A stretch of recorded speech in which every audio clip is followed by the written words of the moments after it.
Ribeiro, para quem não me conhece, e esse meu convidado especial é o Dr. Matheus. Muito prazer, doutor. Oi, boa noite. Boa Obrigado pelo noite. convite. Muito prazer, eu sinto assim honrada com você ter aceitado.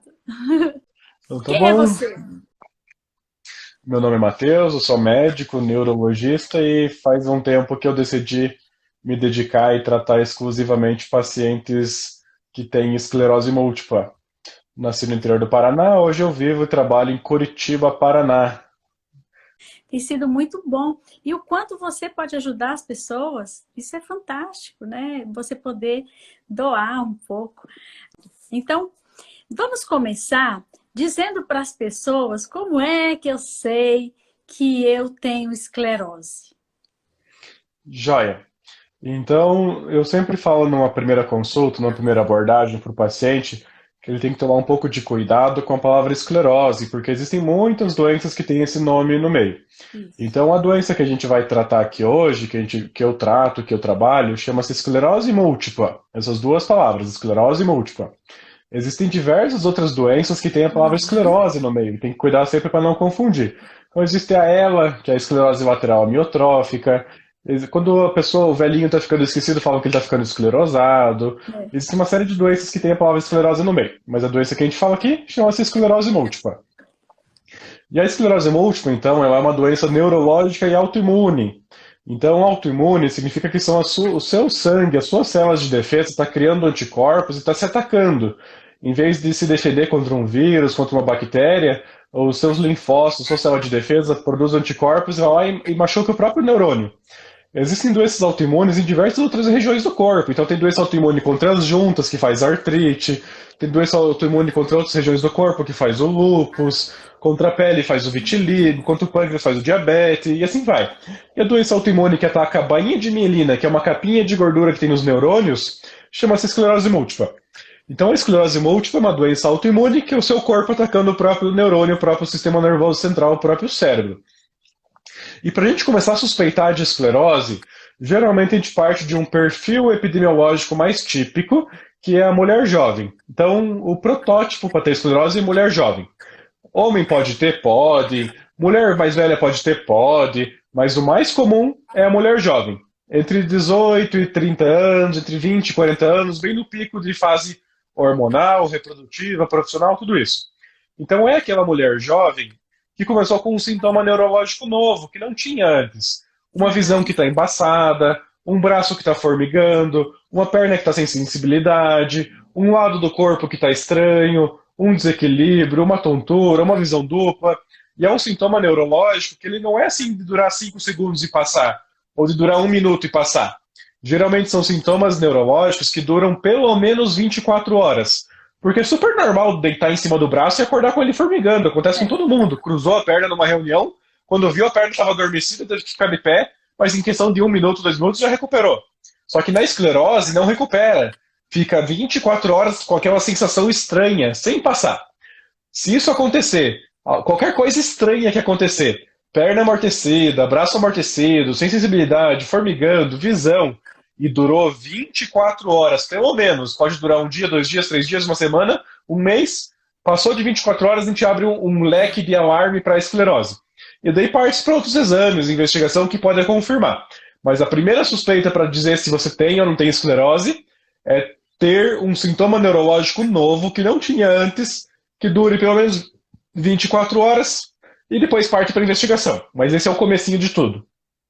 Ok. E nesse comecinho, quando você fala, nós que temos, nós que somos portadores, né? E nós começamos a perceber, assim, toda vez que alguém descreve a doença, nós nos encaixamos, porque é isso mesmo, é assim que acontece, né? Quando você fala sobre a esclerose múltipla, nós sempre usamos o termo surtos. E as pessoas, às vezes, não entendem muito bem os surtos. Por exemplo, você falou da parestesia, do formigamento. Pode ser um sintoma de surto e tudo, mas para as pessoas entenderem claramente um surto, não é todo tipo de esclerose que tem surto, esclerose múltipla. Mas o que É, seria, qual a nossa definição para isso, doutor? É que a palavra surto, antes de a gente entrar na medicina, entrar na esclerose, a gente usa Hum, muito surto para. A pessoa tá surtada, a Surtada. pessoa tá louca, ou surtada de estresse, ou surtada de outras coisas. Então a gente usa essa palavra surto, a esclerose meio que absorveu. Em outros países usa relapse, que é tipo relapso, mas também não ia servir direito, outbreak, que também não ia servir direito, e no português acabou ficando surto. Também às vezes pode usar ataque, mas também fala, tô tendo um ataque, às vezes também não daria certo. Atacado, né? O surto acabou ficando com a palavra certa. Então, como eu estava falando, esses sintomas neurológicos novos, que dura 24 horas pelo menos, quando acontece a gente fala que é um surto. Então, a pessoa que tem esclerose, que a esclerose mais comum é essa que dá surtos, a remitente recorrente, ela pode passar o ano inteiro bem, sem sintoma nenhum. Mas, de repente, o corpo resolve atacar e faz o surto. Daí fica um dia, 2 dias, 3 dias, 5 dias, uma semana com sintoma, daí trata, não trata, mas daí geralmente recupera e estaciona de novo. E entra numa nova estabilidade. 1 mês, 2 meses, 3 meses, 5 meses, 1 ano, 5 anos de estabilidade. E quando vê, mais um surto. E o que é o surto? É um sintoma neurológico novo, uma visão, formigamento, parestesia, desequilíbrio, perna amortecida, que pode durar 24 horas, uma semana, um mês, e depois a tendência é recuperar naturalmente ou recuperar com o tratamento e estabilizar de novo. Esse período de estabilidade pode variar, desde uma semana para ter um segundo surto, até 50 anos para ter um segundo surto. Varia muito de pessoa para pessoa. Mas, em média, um tempo normal entre surtos é de 7 meses. Se pegar as pessoas que resolvem não tratar a esclerose, se pegar em média de todas as pessoas, elas vão ficar 7 meses estável para ter um surto, que é um sintoma novo. Daí pode recuperar tudo ou não, e fica estável de novo, para ter mais um surto, que é um sintoma novo. Daí pode recuperar ou não, pode ficar com sequelas ou não, e fica estável para ter mais um surto.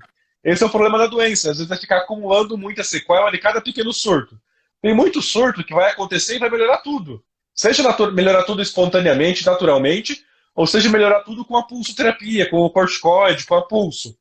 Mas o maior problema da doença, às vezes, é ter um surto e fica uma sequela. Ah, tá bom, foi leve.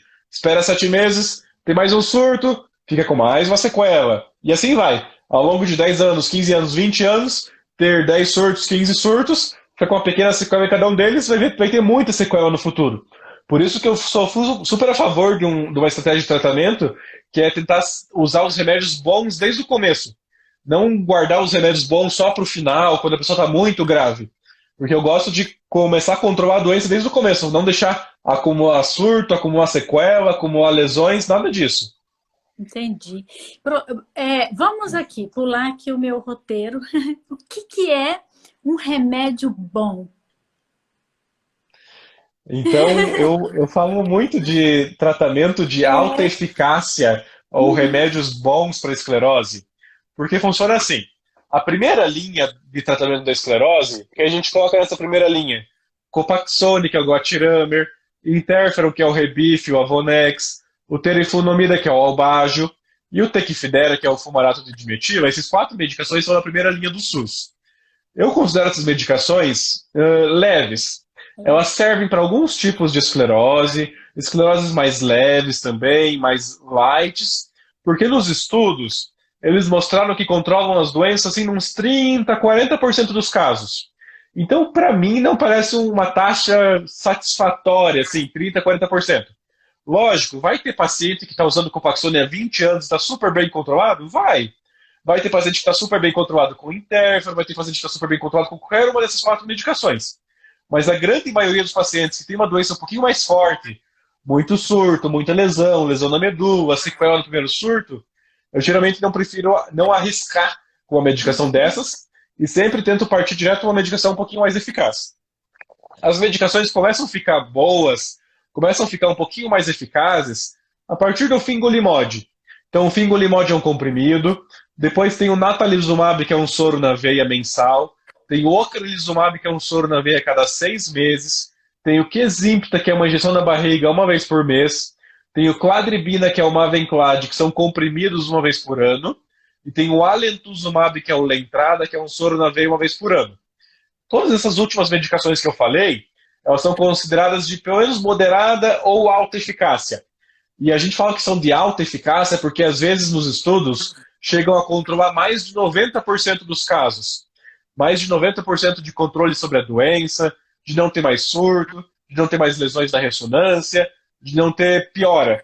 Então, mais de 90% já é uma taxa que começa a me agradar mais do que aqueles 30% iniciais. Mas como eu falei, para cada pessoa vai ter uma medicação apropriada, não é simplesmente a eficácia que a gente usa para escolher, a gente tem que escolher se quer engravidar, se não quer, se gosta de agulha, se gosta de comprimido, se pode cair cabelo, se não pode, se pode engordar, se não pode. Tudo isso, a gente tem que juntar um monte de quebra-cabeça para escolher a melhor medicação para você. E como eu falei, tem muito paciente que vai se dar bem com Copaxone, vai se dar bem com Interferon, e não é porque eu estou falando que eu não gosto muito, que não são medicações boas. E eu, por exemplo, digo que eu me dei muito bem com a Vonex, porque, na verdade, na época é o que tinha. E era muito bom porque tinha. Hoje eu vejo essa linha de frente fantástica que todo mundo aí usando. Então, eu acho que aqui nós podemos quebrar o primeiro tabu que existe entre os portadores. Eles são resistentes às novas medicações, porque, mas eu queria usar aquela outra, porque é sugestiva a nova medicação de que eu vou ter mais sintomas, mais efeitos, reações, coisas assim. E isso é um tabu, né, doutor? A gente sempre abraça um pouco mais as medicações antigas, por serem. Essa é uma das vantagens de que ainda a gente usa muito, por exemplo, Interferon, Rebif e Copaxone em gestante e amamentação, porque a gente sabe que são medicações que têm mais de 30, 40 anos de estudo e esses 30, 40 anos provaram ser medicações muito seguras. Então esse é um dos benefícios dessas medicações mais antigas, é a segurança. Então, as medicações mais novas têm medicações tão seguras quanto essas mais antigas, e às vezes mais eficazes. Então, realmente, para escolher um remédio, tem que juntar várias pequenas peças, e não simplesmente ser antiga ou ser nova, ou ser muito eficaz e ser pouco eficaz. Tem muitas pequenas coisas para escolher um remédio bom para a pessoa. Doutor, tem alguns dos nossos ouvintes aqui, sempre participam, o pessoal participa, e assim, a esclerose de remissão, né, que a gente vê um número maior de medicamentos para ela, existe assim todo um leque de escolhas.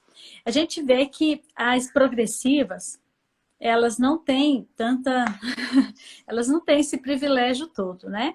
Mas tem medicação chegando aí que está animando a galera da primária progressiva. E o que nós podemos falar para esse pessoal? Estão esperando, tem gente esperando ansiosamente. Então, existem 3 tipos de esclerose. A remitente recorrente, que foi essa que a gente falou no começo, que é aquela que fica estável e dá surto, estável e dá surto. E tem 2 tipos progressivos. Um deles chama primário progressivo, que desde o primeiro sintoma, ele não se caracteriza tanto por surtos, mas se caracteriza por uma piora lenta, insidiosa, cada dia um pouquinho pior dos sintomas, até que chega numa incapacidade mais forte. E o secundário progressivo é um paciente que começou com a remitente recorrente, ele começou com surtos de estabilidade, mas depois de uns 15, 20 anos de doença, ele parou de ter tanto surto e começou a piorar todos os dias um pouquinho. Esses 2 casos a gente chama de progressivos. E então o primário progressivo, que é aquele que já nasce progressivo desde o começo, basicamente só tem uma medicação aprovada no mercado hoje que trouxe benefício para o primário progressivo, que é o ocrelizumab ou Ocrevus, que é um soro na veia a cada 6 meses. Mas já existem alguns estudos, que inclusive aqui em Curitiba eu recruto pacientes com primário progressivo para participar de um estudo que está testando medicação nova para esses pacientes que está se mostrando bem eficaz, que são as medicações inibidoras da BTK, chama BTKI, que é o fenebrutinib, tolebrutinib, evobrutinib, tem vários desses que terminam com NIB. São novas moléculas, novas medicações que estão se provando ser eficazes para a primária progressiva também. E para a secundária progressiva, até pouco tempo atrás não tinha remédio nenhum que funcionava. A gente ia arriscando os da remitente, tentando Interferon, tentando Copaxone, às vezes funcionava, às vezes não. Mas agora faz alguns anos que está aprovado nos Estados Unidos uma medicação nova chamada Siponimod, que é um comprimido que ele avançou do fingolimod, mudaram a molécula, e agora faz alguns meses que aprovou no Brasil o Siponimod, e é a primeira medicação do brasileira que tem aprovação em bula para esclerose múltipla secundária progressiva. Então já tem medicação que vai servir para secundária progressiva. Até pouco tempo atrás não tinha. Uhum. Exatamente. O que pega aí é que mesmo autorizado para usar no Brasil, a gente não tem todos disponíveis no SUS, não é? Na farmácia de autocuidado. Nenhum desses tratamentos da progressiva tem no SUS. Nem o Ocrevus tem no SUS, nem o Siponimod tem no SUS. O Ocrevus tem nos convênios e o Siponimod não tem nos convênios também. Certo. Eu conheço algumas pessoas, nós já até entrevistamos aqui algumas pessoas que conseguiram, né, medida judicial, coisa assim, mas é um trabalho, é muito difícil, né, é bem complexo para as pessoas entenderem. Então, isso realmente é delicado. Doutor, eu queria fazer uma pergunta agora bem específica. Quando você fala que esclerose a questão de mulheres jovens, nós sentimos na pele isso, né? Porque é uma história, é uma longa história, que tem os sintomas, que você não diagnosticou, que passaram vários anos, aí eles voltaram, vieram mais intenso, até que alguém conseguiu fazer o diagnóstico. Aí quando a gente descobre, vai para o tratamento e parece que parte da nossa vida se perdeu. E essa parte da nossa vida inclui alguns aspectos que eu gosto muito de falar com os pacientes, que a gente acompanha, que a gente trabalha, que a gente tem um grupo de ajuda. É o quê? É a questão da libido, da sexualidade. Poxa, mulheres jovens, comprometidas com esclerose, e esse negócio da sexualidade das mulheres, né? Essa relação, é verdade que isso também compromete homens, né? Nós estamos falando, mas porque mulher é um número maior. E eu te pergunto, vamos falar sobre isso um pouquinho? As mulheres não gostam de falar, elas estão sentindo na pele o problema e às vezes a gente não fala sobre isso. Isso assim, é um dos sintomas invisíveis que acontece na esclerose múltipla, tem vários invisíveis, mas a libido, a sexualidade é um dos principais. E realmente, infelizmente, mesmo o Brasil sendo tão evoluído, ainda é um tabu falar sobre isso com o seu neuro, com o seu ginecologista, com todo mundo. Mas a esclerose, ela afeta a libido masculino e feminino por duas barreiras, digamos assim. A primeira barreira, ela é psicológica e emocional. Poderia ser um diagnóstico de câncer no dedinho do pé, que não teria nada a ver com a libido.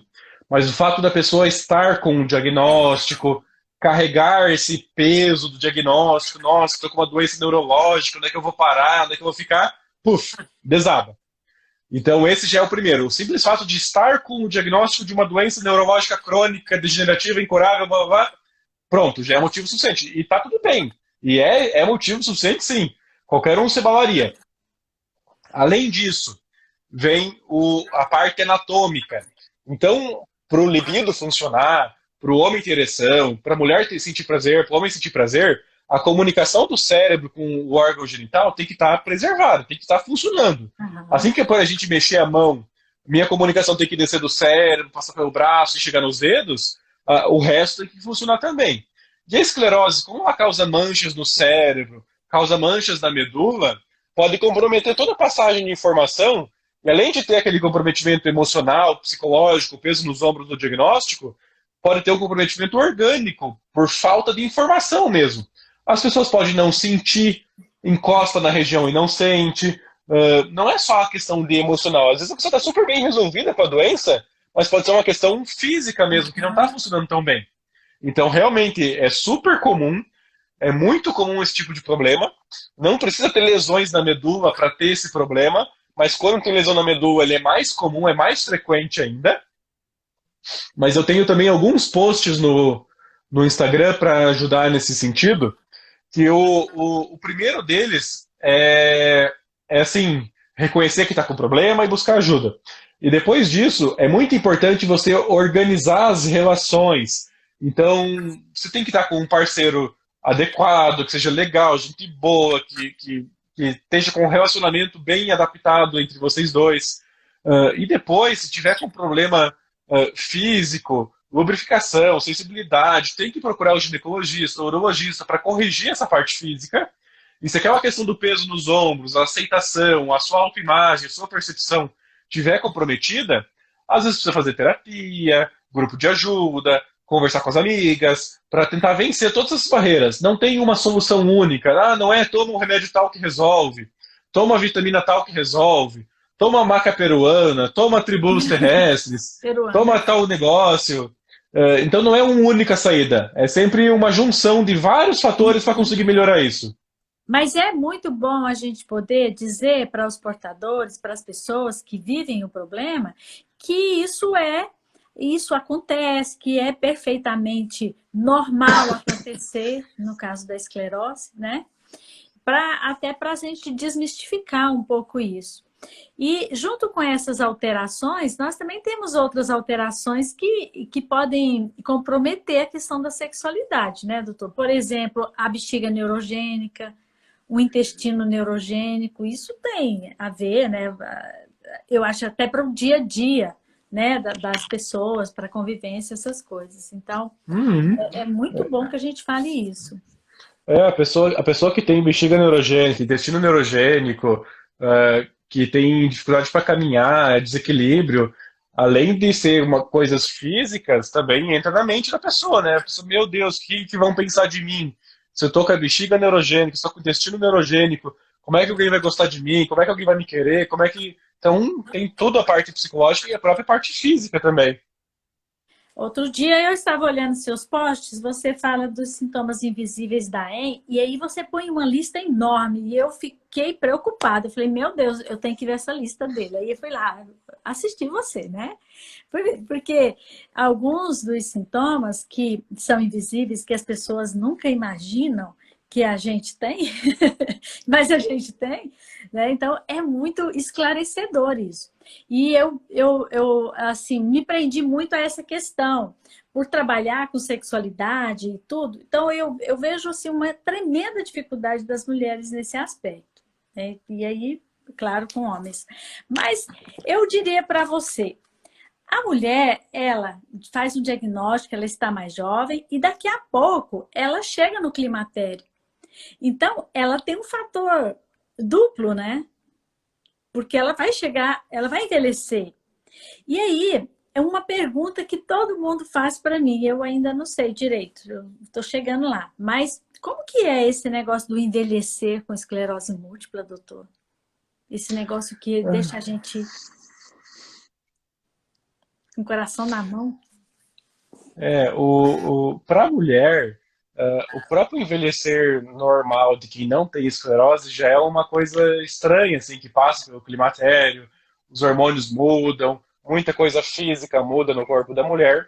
E a pessoa que tem esclerose vai depender muito de como é que está o controle da pessoa. Se ela descobriu com 20 anos, sempre tratou bem, usou remédio de alta eficácia desde o começo, provavelmente vai envelhecer até os 40, 50 anos, sem ter tido outros surtos, sem ter tido outras sequelas, e vai passar por um climatério como qualquer outra pessoa passaria.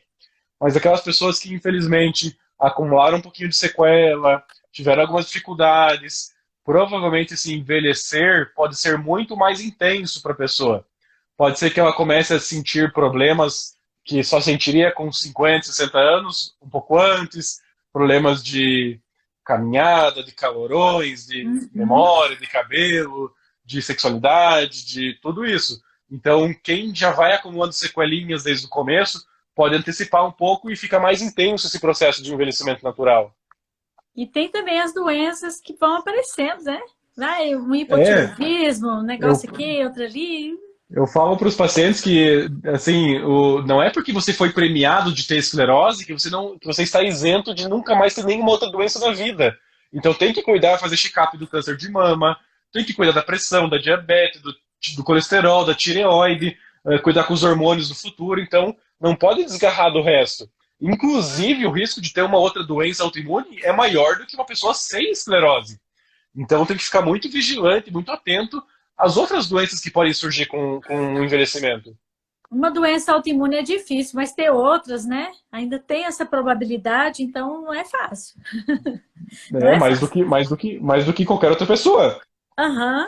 E aí, eu quero te falar, perguntar o seguinte: eu sempre conto a minha experiência, trago gente para contar a experiência e tudo. E aí, hoje nós estamos ouvindo de um profissional. Nós estamos aqui no nosso programa de cura diária, gente. E esse programa ele acontece toda segunda e quarta-feira. E é um programa que hoje ouve um especialista. Esse mês eu estou ouvindo só especialistas. Então, eu quero, assim, te perguntar, né? O seu posicionamento. Nós falamos muito da atividade física como sendo uma ferramenta fundamental para a gente enfrentar né, os surtos, né, todas essas deficiências. Alguns dos portadores falam o seguinte: mas eu tenho fadiga, eu não posso, eu vou fazer, não consigo, eu não. Então, deixa para amanhã, né? E a gente não pode se furtar de falar sobre isso.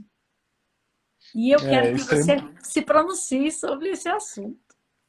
É extremamente importante a atividade física. Eu acho que da parte não medicamentosa é o principal de todos, assim. Eu já fiz alguns vídeos que eu falava sobre... Existe um filme chamado 100 metros, que é um filme de um paciente que tem esclerose múltipla, que faz maratona, triatlo e corre e fica super bem. Eu falo para os pacientes que eles não têm que esperar o surto acontecer, chegar no fundo do poço, para virar o cara dos 100 metros. Tem que virar o cara dos 100 metros hoje. A pessoa tem que aproveitar hoje que está bem e virar um maratonista, e virar um atleta, porque no futuro, se um surto ousar acontecer, ele vai ser muito mais leve em você, que está todo malhado, truncado, com o condicionamento físico, fazendo 10 quilômetros tranquilamente, do que se for igual eu, um sedentário, acima do peso. Então, você tem que virar o cara dos 100 metros hoje. Se você tem diagnóstico de esclerose múltipla e não faz atividade física, você tem que começar já. Você não tem que esperar o surto acontecer para ficar com a perna fraca. Tá, agora eu vou fazer atividade física para recuperar essa perna. Não, você tem que fazer preventivamente. Faça já para ficar com a perna trincada. E se um surto um dia ousar acontecer, ele não vai fazer nem cócega na sua perna de tão trincada que ela é.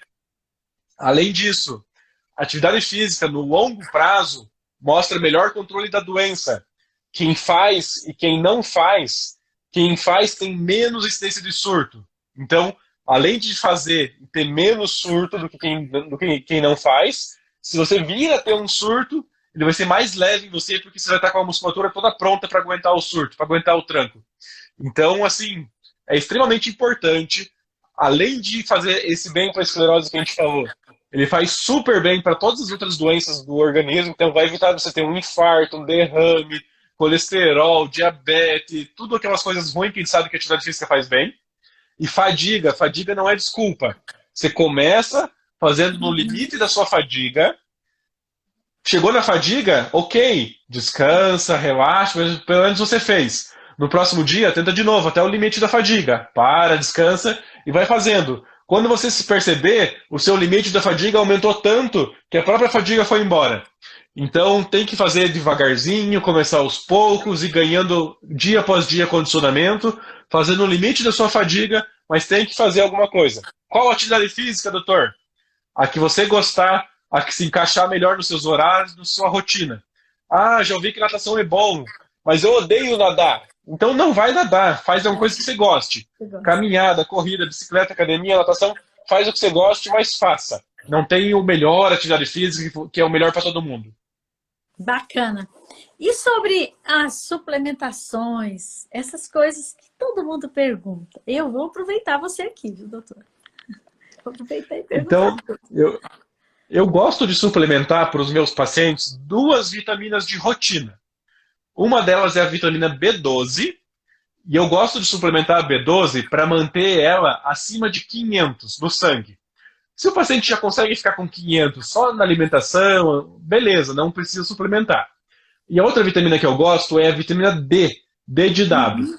Eu gosto de suplementar a D para manter no sangue acima de 60. Geralmente o que a gente faz é dar 50 mil unidades por semana ou 7, 10 mil unidades por dia. Isso geralmente é suficiente para manter acima de 60 no sangue. Essas são as 2 vitaminas que eu gosto de suplementar de rotina. Uma terceira que eu gosto é a L-carnitina, mas a L-carnitina eu uso muito para fadiga. Mas basicamente a suplementação de rotina que eu passo é essa. Mais do que isso, a gente tenta individualizar, ver de acordo com o exame, se está com cálcio baixo, se está com magnésio baixo, se está com zinco baixo, para a gente ir suplementando aos pouquinhos, um polivitamínico, algum outro complexo B. Mas de rotina, que eu daria para todo mundo, é a B12 para cima de 500 e a D acima de 60. Bacana, porque, na verdade, tem também esse negócio da carência que cada um tem, isso é muito individual. Eu quero fazer uma pergunta para você que todo mundo pergunta aqui, sobre o uso de antioxidantes. Essa semente disso, daquilo, tá. Tem várias especulações, mas tem também ciência, né? Já tem estudos e tudo. O uso dos antioxidantes, no caso da esclerose múltipla, há benefícios evidentes? Há resultados bons? Provavelmente nada comprovado. Eu não me lembro dos últimos eventos, congressos ou consensos falarem assim fortemente sobre o uso de antioxidantes, como falam da vitamina D, da B12 e das medicações tradicionais. Mas também não significa que faça mal ou que não deva ser usado.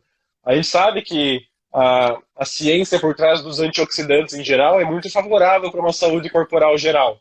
Então fala-se muito da questão da uva, do vinho, das doses baixas de álcool, de ter um poder antioxidante. Isso faz bem para o organismo como um todo. Mas, assim, de regra que funciona, que está confirmado que antioxidantes faz bem para a esclerose, ainda não tem nenhum consenso universal de todos os especialistas. Mas também eu não desencorajo. Se a pessoa já usa, se sente bem, pode continuar usando sem problema. Até porque tem uma luta contra o câncer, tem um negócio aqui, tem outro ali, e a gente acaba usando, né? Mas, doutor, outra coisa. Ainda sobre alimentação, tem alguns né, questionamentos em relação. E é muito bom poder ouvir os especialistas, ouvir vocês, porque vai enriquecendo o nosso dia a dia. Olha só, alimentação, né? Alimentação, ela deve ser saudável. Bom, enfim. Existem alimentos que eles são termogênicos. E isso tem a ver e relaciona-se com a temperatura corporal.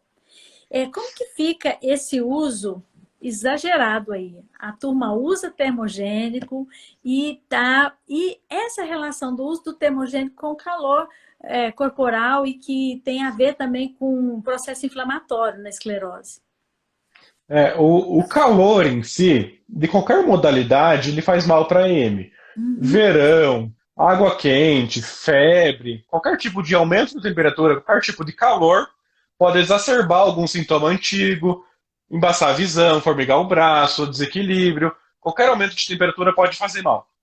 Então a gente sempre tenta evitar qualquer aumento de temperatura. Evitar ir para o sol, evitar febre, evitar aumento de temperatura. Pegar ar-condicionado, beber água, tudo isso serve para ajudar a resfriar um pouquinho do corpo. Então, o uso de termogênicos em academia, em outros locais, atividade física ou alimentação que seja termogênica, provavelmente não está fazendo um super bem para a doença. Tem, no mínimo, um risco de ativar um pouco dos sintomas antigos que a pessoa tem, ativar um pouco as sequelas que a pessoa tem. E a gente fala também muito de. Eu como médico, me limito a pedir para os meus pacientes terem uma alimentação saudável. Não comer porcaria e se alimentar bem. Mais do que isso, eu peço para eles irem um nutricionista. Elaborar um cardápio individual, escolher alimentações, fazer uma dieta anti-inflamatória, não deixar nenhum alimento importante de fora da rotina. Então isso realmente ajuda muito no controle da doença, no controle de eventuais sintomas, controle do intestino preso, intestino irritável, controle da fadiga. Isso tudo ajuda bastante. Ah, bacana. E eu não vou ocupar muito o seu tempo, mas é muita pergunta, né? Fique à Tínhamos feito um vontade. roteirozinho, eu tinha feito, e depois E não eu vai digo, perguntar da pergunta isso. maconha? Oi? Não vai perguntar da maconha? Poderia perguntar da cannabis. Perguntam muito sobre isso, doutor. O que é que nós temos aí de novidade? Cannabis, nós temos uma galera que usa, né? Então, o pessoal quer muito usar, pergunta muito sobre maconha, cannabis, canabidiol, Uhum. e funciona assim. Então, usar a cannabis ou canabidiol não serve para proteger de um novo surto. Então, ele não te protege de uma nova mancha, de um novo surto, de uma piora da doença. Ele serve, sim, para muita coisa dentro da esclerose múltipla.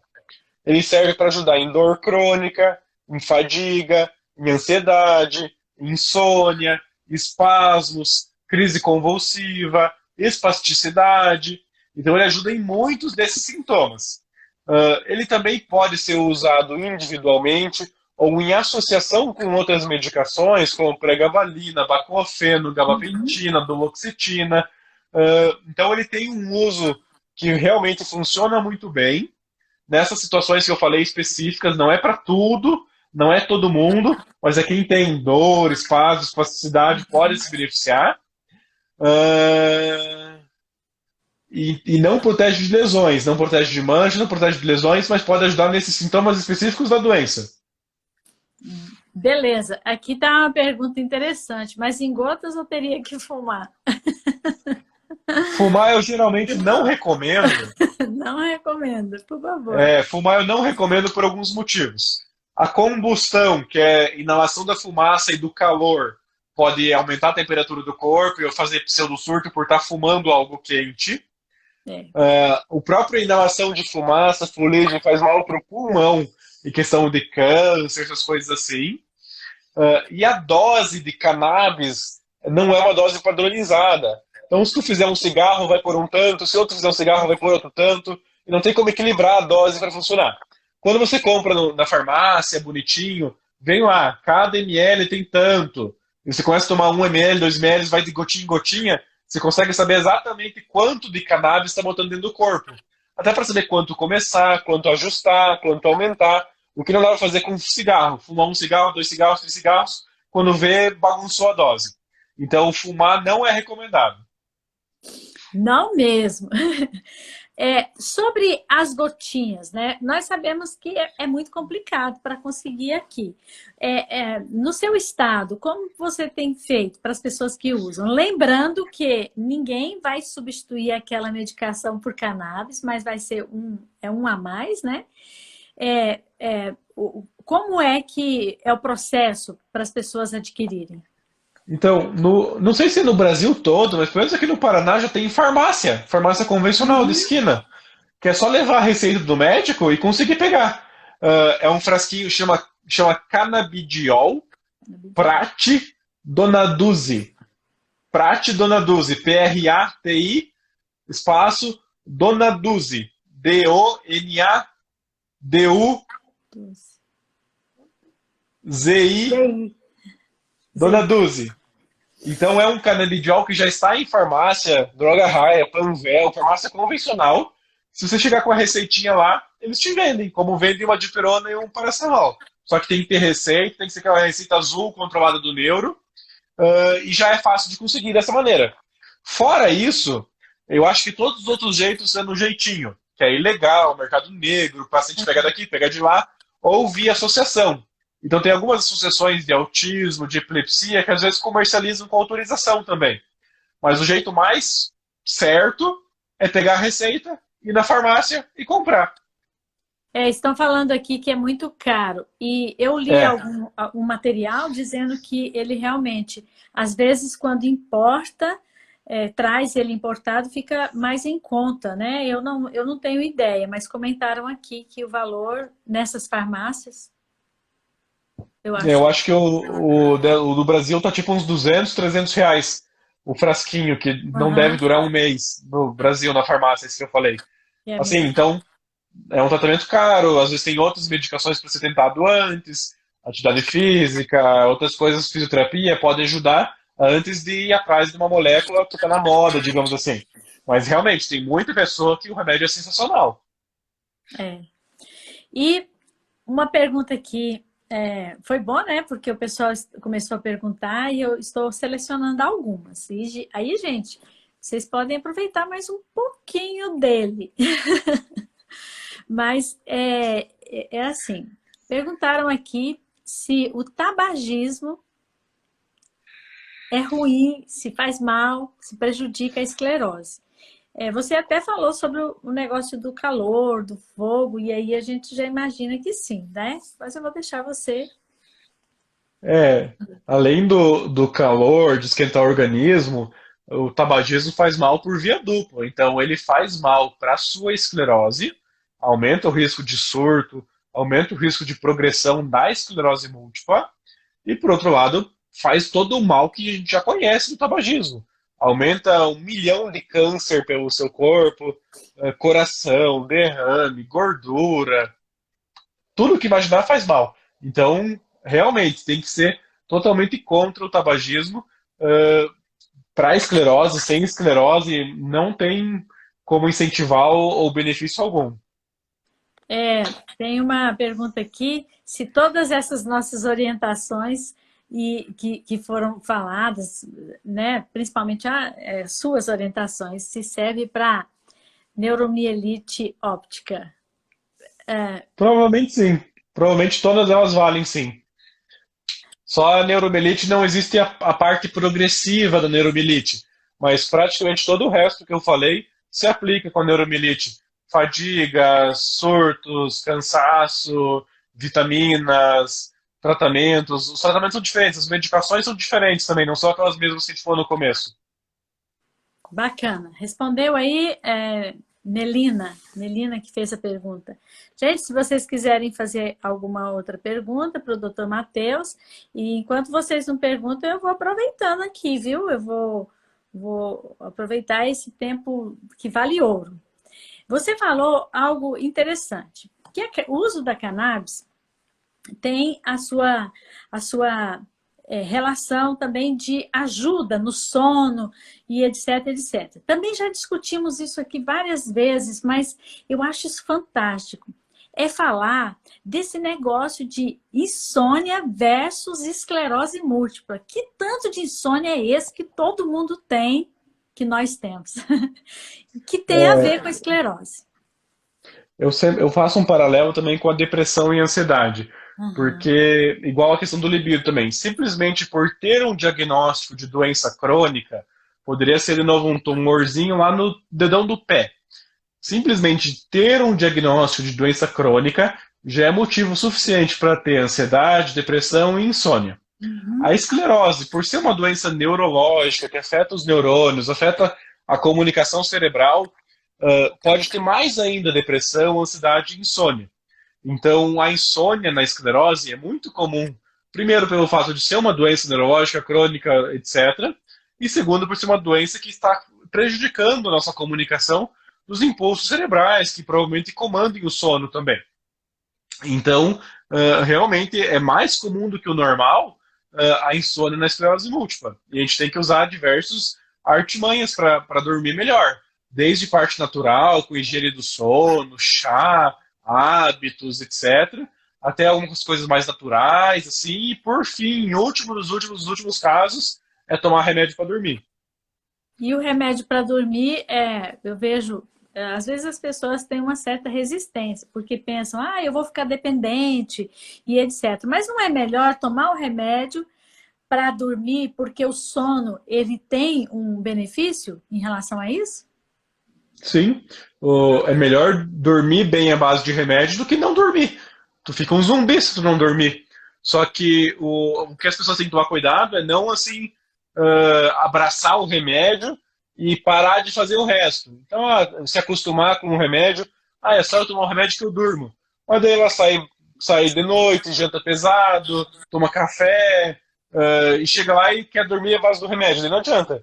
Então, o remédio tem que ser um complemento da pessoa que já está fazendo aqueles hábitos iniciais mais certinhos, para tentar dormir, usar o remédio uma noite ou outra, tentar dormir uma noite sem remédio, na outra precisou toma, mas não dá para ter a vida desregrada e tentar compensar tudo com um remedinho Boa Noite Cinderela no meio da noite. Não dá. Boa noite, Cinderela mesmo. Mas, ó, tá chovendo de pergunta aqui. Gente, eu às vezes não consigo ler todas as perguntas, mas uma pergunta também que eu gostei aqui é sobre, falou cerveja, mas eu vou dizer bebida alcoólica e doença neurológica, ou seja, esclerose múltipla, combina? Ah, é um tema bem amplo. Eu fiz umas revisões recentes também, e funciona da seguinte maneira. Eu geralmente não proíbo de beber, tanto quanto eu proíbo de fumar. O álcool tem sim inúmeros malefícios para o organismo que a gente conhece: câncer de garganta, estômago, esôfago, o próprio alcoolismo, que não deixa de ser um vício, trânsito, e derruba vitaminas e um monte de problemas.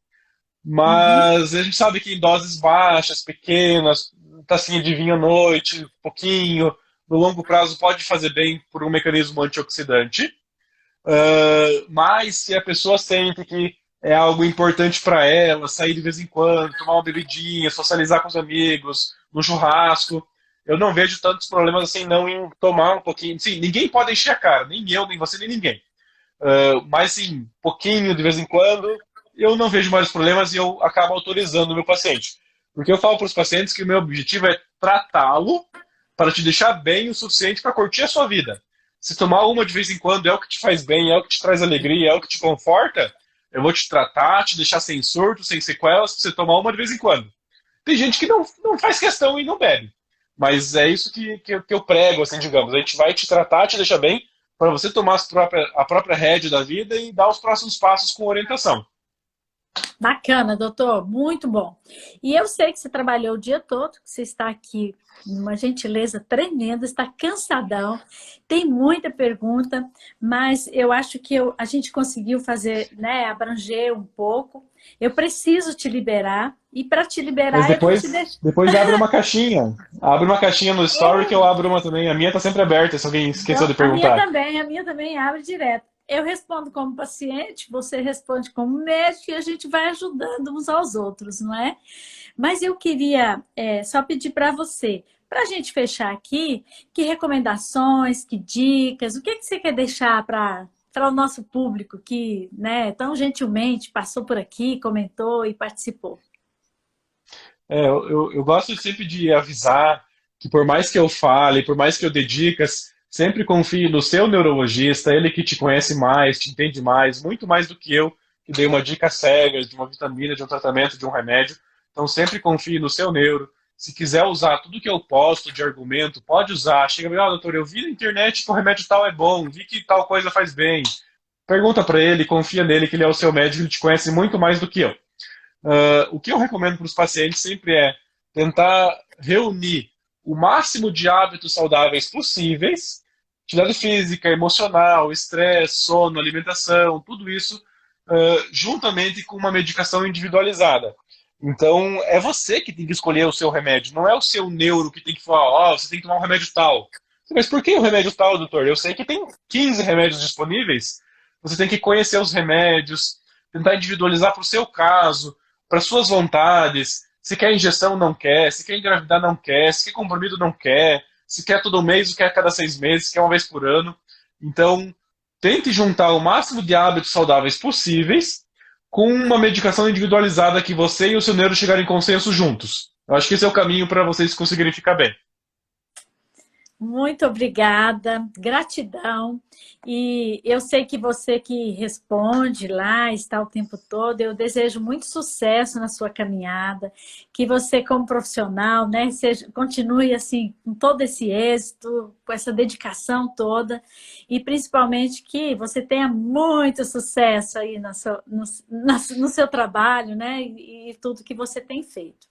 Com certeza, Obrigado. o que você tem feito por nós, orientando, ajudando, isso é muito bacana. Eu quero te agradecer e dizer que, para quem pediu aqui, a live tem que ficar gravada e tal, eu deixo a live completa no IGTV e depois eu transporto também ela editada para o YouTube. E com certeza depois eu mando para os meus convidados colocarem também, tá bom?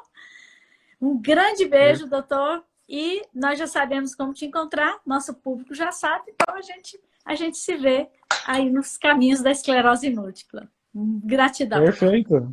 Perfeito. Obrigado. Obrigado pelo convite. Obrigado pela lembrança.